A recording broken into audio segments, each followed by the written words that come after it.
Sorry for the length of the video, guys. Not much I can do at the moment. I don't have any time.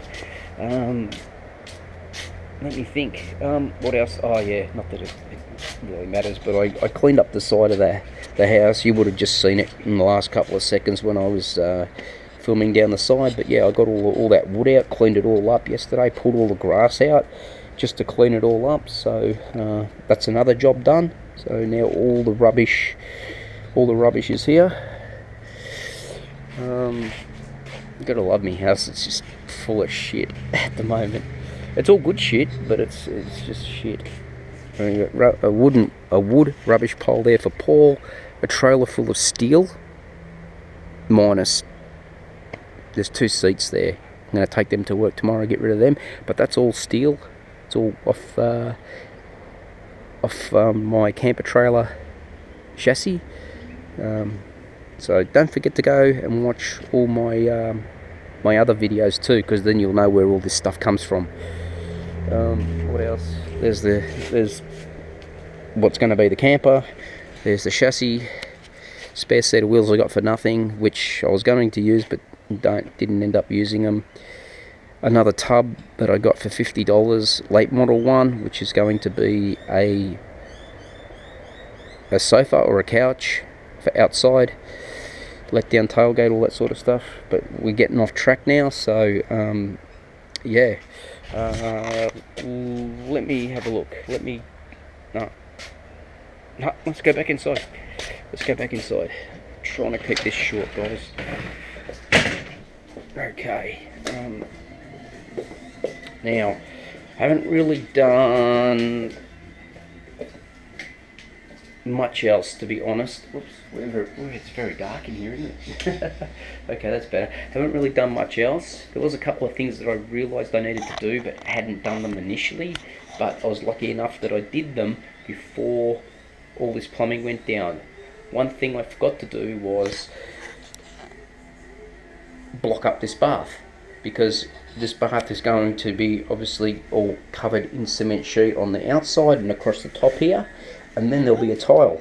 It'll be all tiled around here, and then the bath will sit on top of the tiles. So I needed to get that thing up, whatever it ends up working out at, 12 mil or something, which was good. It gave me a little bit more height here, because I only just made it without the connection hitting the concrete. I could have dug more out, definitely dug more out, because I've got the grinder lines there already. So I would have just had to have chipped away at the side, but by lifting that, it made a big difference. The other thing that I didn't do either was when I've marked out my bathtub, as you can see, there's lines here where we initially marked it out. This is why all the trench moved, because I didn't do this properly. I've never installed a bath before, so I didn't know how to do it. And so what I did is, 2 tiles is equivalent to one sheet of cement sheet and the tile itself. So I've put the 2 tiles in there and then pushed the bath hard up against the wall, and that gives me my spacing. And you can see the difference. Hopefully you can see the difference, and that difference is about, say, the width of the cement sheet and the tile. So yeah, yeah, it's very lucky. It gave me the little bit extra that I needed. This still all goes in really nice. So let me get all this happening for you.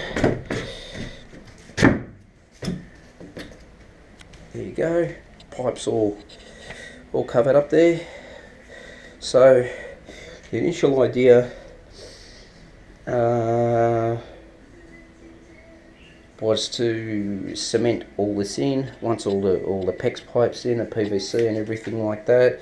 But I'm not going to do that. I'm actually going to do some water tests. I'm going to fill the bath up with a couple of buckets of water and allow that to drain, see if I get any leaks. It's going to be really noticeable if I do. because once you put water on concrete, you see it. So we'll do our preliminary test before we fill anything in. Do the same with the vanity unit. Dip a couple of buckets of water down the plug hole, see if I get any leaks obviously from underneath, and any leaks in this PVC pipe. Surely I can't, because there's really only, there's going to be the one elbow there, and one elbow there. If I can't get that right, something's very wrong. So the only thing I'm a little worried about, I've got one connection here, because of the way the angle of this pipe ended up in this trench. And remember, this isn't a mistake here. This is where the PEX pipe's going to run. I was always going to run the PEX pipe in alongside the PVC. It's just that we needed to go across a bit more, and I did take this across a bit more. But don't ask me why, but this is supposed to be a 45-degree elbow. This is a 45-degree cut. I squared off the wall frame and everything. This is definitely 45, but for some reason it just didn't want to marry up. So what I did is I put the pipe into the connection, I put tape on the end, filled the whole thing up with sand, put tape on the other end, got the heat gun, and just heated it. This is before I glued it. I heated it and I bent it, and you can see there's a little bit of a lump here.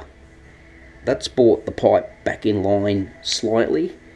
If I'm going to have any leaks, I'd say it would be from here. So before I commit to gluing that piece onto the bath, I'm going to disconnect from out here, because that's only a shove-in connection into the adapter, and I'm going to bring the whole lot back in here, and I'm going to pull this out, and I'll put a whole lot of sealant around it, and then once the sealant's dry, then I'm going to put some really good silicone around it as well, and really make sure that that joint is super tight there, because that's the only spot that I think I might end up with a leak if I get a leak. So I've thought about it, how I'm going to do it, and yeah, when the time's right, when all this is dry in 24 hours time, that's what I'll do, just to make sure it's all good. Alright guys, I'm going to leave it here, and I'll film another installment of something else when I do something else. Cheers.